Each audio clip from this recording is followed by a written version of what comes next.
Hello friends, my soul purpose my soul mission में आपका बहुत बहुत स्वागत है। कैसे हैं दोस्तों? सबसे पहले तो मैं क्षमा प्रार्थी हूँ कि आज मैं दिन भर वीडियो बना नहीं पाई। एज़ यूजुअल कुछ अपने पर्सनल कमिटमेंट में काफ़ी ज़्यादा व्यस्त थी और फिर अभी रात आते आते मुझे आप लोगों की याद आने लगी।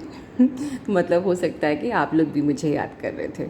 चलिए, हम अपनी जो सीरीज़ थी उसी पर आज बात करेंगे। हम ट्रुथ की बात कर रहे थे और ट्रुथ बहुत ही लंबा है, मतलब काफ़ी सारे पॉइंट्स हैं जो कि मैंने आपको पिछले पार्ट 2 में शेयर किया था और बाकी के पॉइंट्स में पार्ट 3 में शेयर करूँगी। दोस्तों, मैं इस वीडियो को स्टार्ट करने से पहले बताना चाहूँगी कि ये जो ट्रुथ वाले पॉइंट्स हैं, ये एग्जैक्टली जो मैंने इस जर्नी में एक्सपीरियंस किए थे उसके आधार पे मैं आपको शेयर कर रही हूँ, क्योंकि ऐसे तो आपको एज सच सारे पॉइंट्स इकट्ठा एक साथ कहीं भी नहीं मिलेंगे।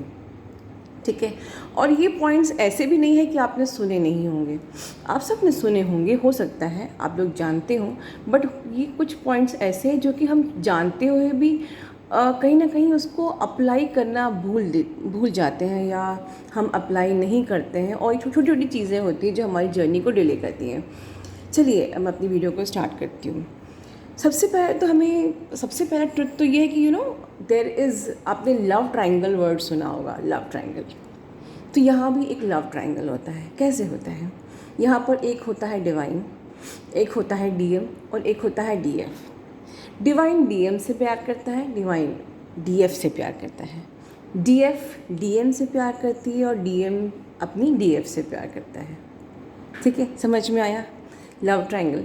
पर इसमें होता क्या है कि डीएम डीएफ से प्यार करता है और डीएफ डीएम से प्यार करती है, और धीरे धीरे, क्योंकि डीएफ इतना ज़्यादा प्यार करती है, इतनी इंटेंसिटी के साथ, कि धीरे धीरे डीएम ईगो से ऑपरेट करने लगता है।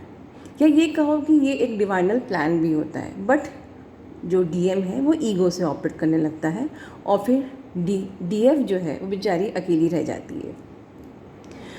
तब जो डीएफ है वो डिवाइन से प्यार करती है, बहुत प्यार करती है, सरेंडर टू डिवाइन हो जाती है। और जब वो डिवाइन पे सरेंडर हो जाती है तब वो डिवाइन खुद उस डीएम का हाथ पकड़ के उस डीएफ के हाथ में रख देता है। ये ही इस जर्नी का ट्रुथ है और ये जर्नी है।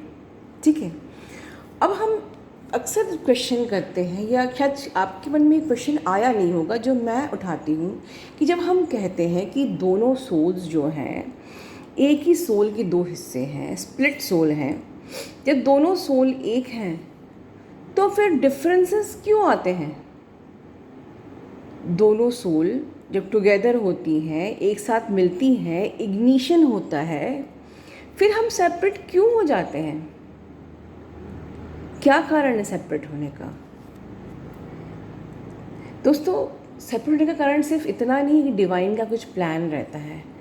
सेपरेट करके होने के कारण कई और भी हैं, जैसे कि, ठीक है, मेल का सोल या हम कहें डिवाइन मैस्कुलिन का सोल और डिवाइन फेमिनिन का सोल, ठीक है, सेम है, और क्योंकि सेम है इसलिए वो जब मिलते हैं वो अलाइन होते हैं, ये टुगेदर होते हैं, उनमें इग्निशन होता है, स्पार्क होता है, पुल होता है, मैग्नेटिक पुल होता है। ठीक है, जो कि किसी और के साथ हो ही नहीं सकता। पर क्या डिफरेंसेस हैं? दोनों के माइंड डिफरेंस है। मैस्कुलिन का माइंड अलग है, डीएफ का माइंड अलग है, डीएम का हार्ट अलग है, डीएफ का हार्ट अलग है। वो इमोशनल होती है, वो लॉजिकली सोचता है। डीएम की बॉडी अलग है, फेमिनिन की बॉडी अलग है। डीएम के कल्चर्स अलग है, फेमिनिन के कल्चर्स अलग हैं। डीएम का रिलीजन अलग है, फेमिनिन का रिलीजन अलग है। हो सकता है जब इतने सारे डिफरेंसेस हैं, there is lots of things, तो एक स्प्लिट सोल होने के बाद भी यूनियन कैसे हो सकता है?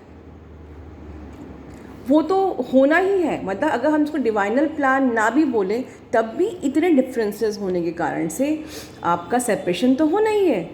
Sometimes your person is younger to you, sometimes your person is older to you, there is gender difference, there is skin in difference, there is in difference in background, there is difference in the international boundaries, there is difference in the age gaps, lots and lots of differences. जब इतने सारे differences हैं तो differences create क्यों नहीं होंगे? होंगे। लेकिन फिर यूनियन क्या होता है? जब हम इतने सारे डिफरेंसेस को एक्सेप्ट करते हैं, वो अंडरस्टैंडिंग जब डीएम में आ जाती है कि बीइंग सो मेनी डिफरेंसेस, जब वो उसको एक्सेप्ट कर लेता है एंड दे बिकम वन। तो बेसिकली ये जर्नी क्या है कि डीएम को इसको एक्सेप्ट करना, इन डिफरेंसेस को एक्सेप्ट करना है, क्योंकि डीएफ तो कोई बाउंड्रीज नहीं मानती। Being different bodies, being different culture, being different religion, being different heart and mind, DF हमेशा एडजस्ट करती है। डिफरेंस डीएम को फील होता है, और जब वो एक्सेप्टेंस में आता है तब वननेस आती है और रीयूनियन होता है। ठीक है, ओके। तो अब डेफिनेशन बन गई है, what is union? Union is the acceptance with the understanding. ठीक है, लेकिन दोस्तों एक सच ये भी है कि अगर आप लोग सेपरेशन में आ गए हैं तो 3D की कोई भी मेहनत इस एनर्जेटिक कनेक्शन को यूनियन में नहीं ला सकती। यूनियन में सिर्फ आपकी स्पिरिचुअल प्रैक्टिस ही ला सकती है, चाहे कुछ भी हो, क्योंकि 3D के रिलेशंस को आप किसी प्रकार से प्यार से समझा के, बुझा के, ट्रिक्स से, जैसे भी कर सकते हो, but energetic connection, the divine connection, इसको स्पिरिचुअल प्रैक्टिस से ही यूनियन में लाया जा सकता है।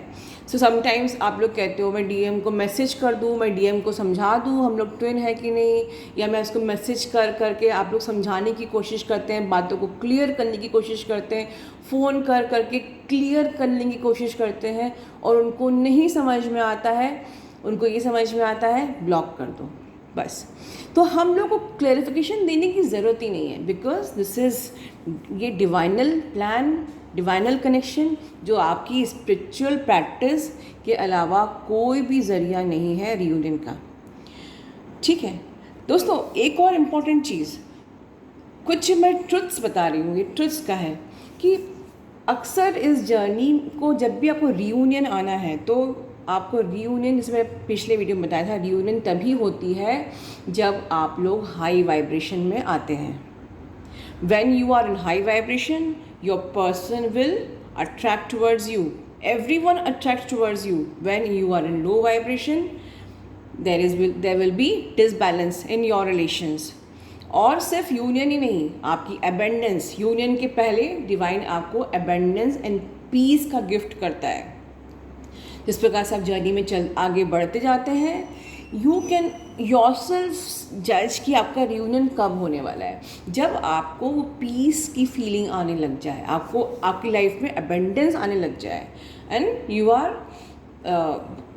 इन हाई वाइब्रेशन, आप समझ लीजिए कि आपका रियूनियन बहुत दूर है, बहुत पास है। दोस्तों इसके अलावा इस जर्नी में आप लोग सबसे ज़्यादा आपके अप्स एंड डाउन्स आते हैं जब आप लोग को एंजाइटी और डिप्रेशन होता है।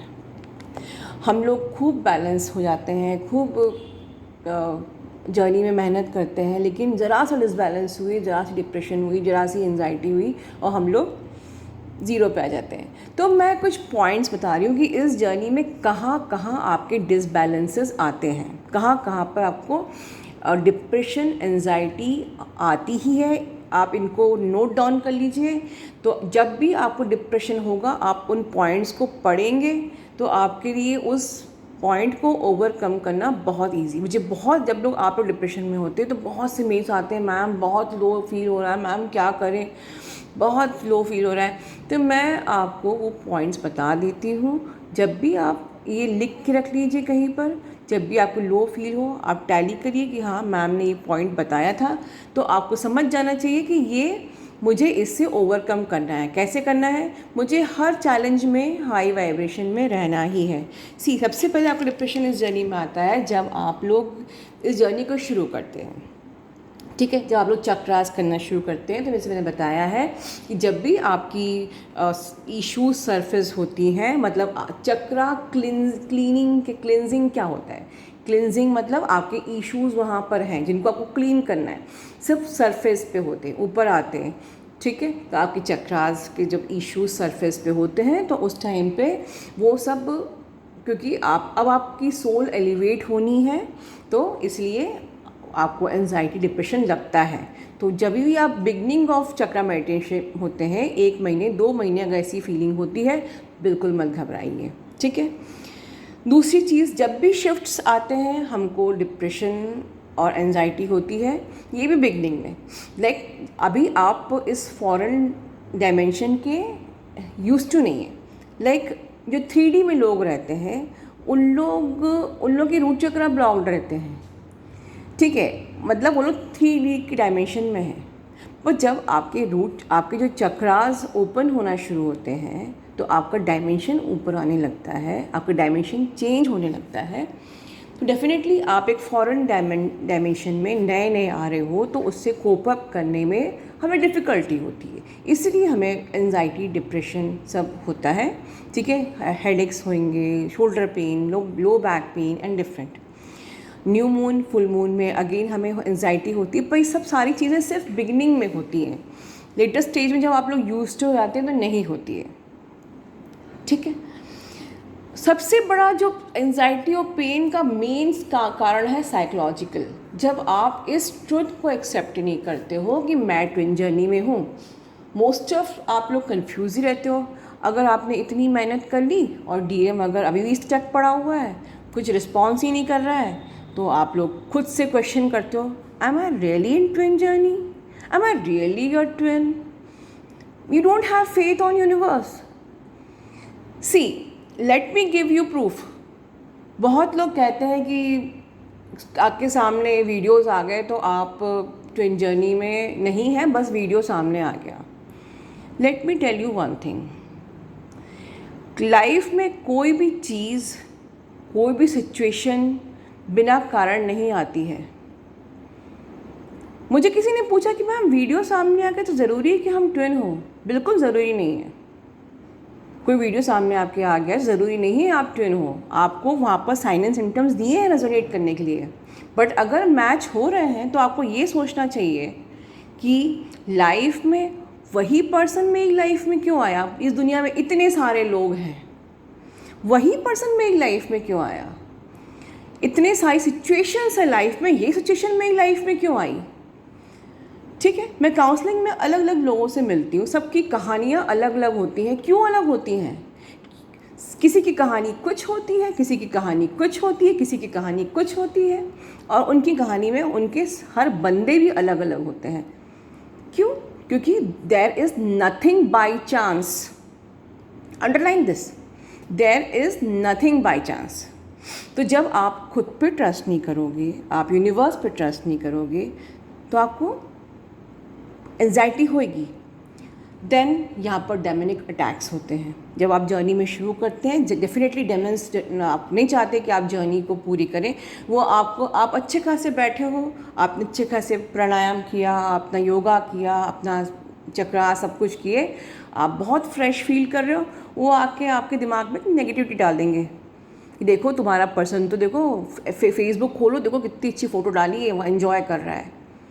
आपको उसके अंदर उसकी सोल दिख रही है कि वो रियली एंजॉय कर रहा है, ठीक है। तो बहुत सारी चीज़ें, बहुत सारे पॉइंट्स, कुछ नहीं होगा, बेकार है ये जर्नी। और जो लोग इस जर्नी के अगेंस्ट बोलते हैं, ये भी एक डेमोनिक थॉट है।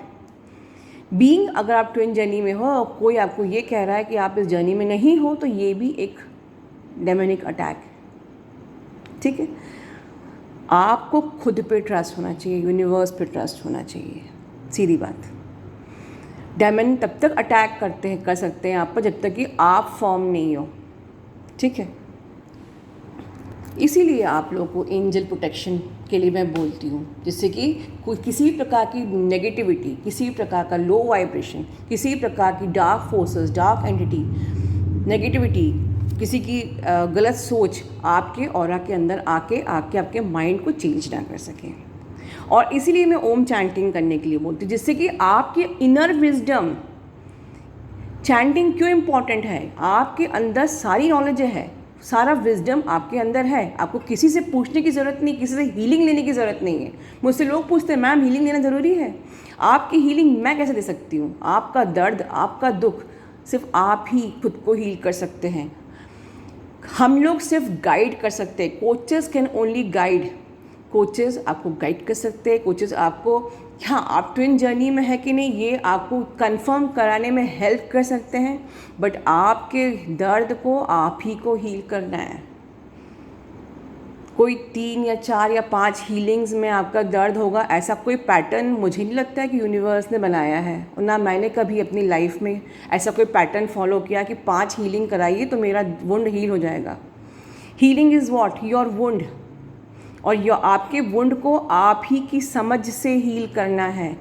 मैं कितना भी गाइड कर दूँ, मेरे कितनी भी हीलिंग वीडियोस आप सुन लीजिए, अगर वो आपके दिमाग में नहीं एंटर कर रहे हैं तो मैं आपको हीलिंग नहीं दे सकती। तो अल्टीमेटली मेरे कितनी भी अच्छे हीलिंग वीडियोस हो, अगर वो आप उसको महसूस कर पा रहे हैं, आप उसको समझ रहे हैं, तभी आपको हीलिंग मिलेगी। अनदर इम्पॉर्टेंट ट्रुथ, इस जर्नी में आपको अटैचमेंट किसी के साथ नहीं रखना है, not neither with your family even. See हम लोग ये नहीं, मैंने पहले वीडियो में कहा कि आपके जो फैमिली है उनके लिए आपके फ़र्ज़ है, क्योंकि डिवाइन ने आपको उनसे जोड़ा है, या ये कहिए कि आपके कर्मास उनसे जुड़े हुए हैं, चाहे वो आपके बच्चे हों, चाहे वो आपके हस्बैंड हो, चाहे आपकी वाइफ हो, चाहे आपके पेरेंट्स हो, आपके कर्मास उनसे कनेक्टेड है, तो वो फ़र्ज़ आपको करने हैं। But never ever allow any sort of emotional attachment in your journey, because आपका हस्बैंड भी एक इंडिविजुअल सोल है, आपके बच्चे भी इंडिविजुअल सोल हैं। नॉट इवन डीएम के साथ भी आपको वो अटैचमेंट नहीं रखना है जो आपकी इस स्पिरिचुअल जर्नी में बाधा बने। और मैंने कहा है डीएम की चिंता मत करिए, वो आप ही का ट्विन है। जो आपका ट्विन है उसको कोई आपसे दूर नहीं कर सकता, और आपका डिटैचमेंट ही आपको उससे अटैच करेगा, लिटरली। ठीक है, बिल्कुल। आपको कई लोग कहते हैं मैम मुझे फैमिली का ये सब, फैमिली वाले मुझे मना करते हैं, ये क्या करती हो, क्या कर रही हो।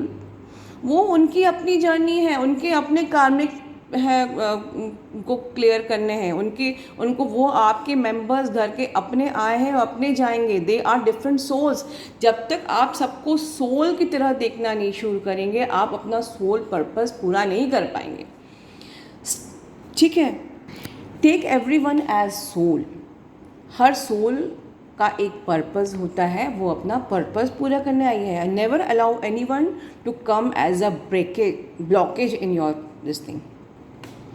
And second, karma law.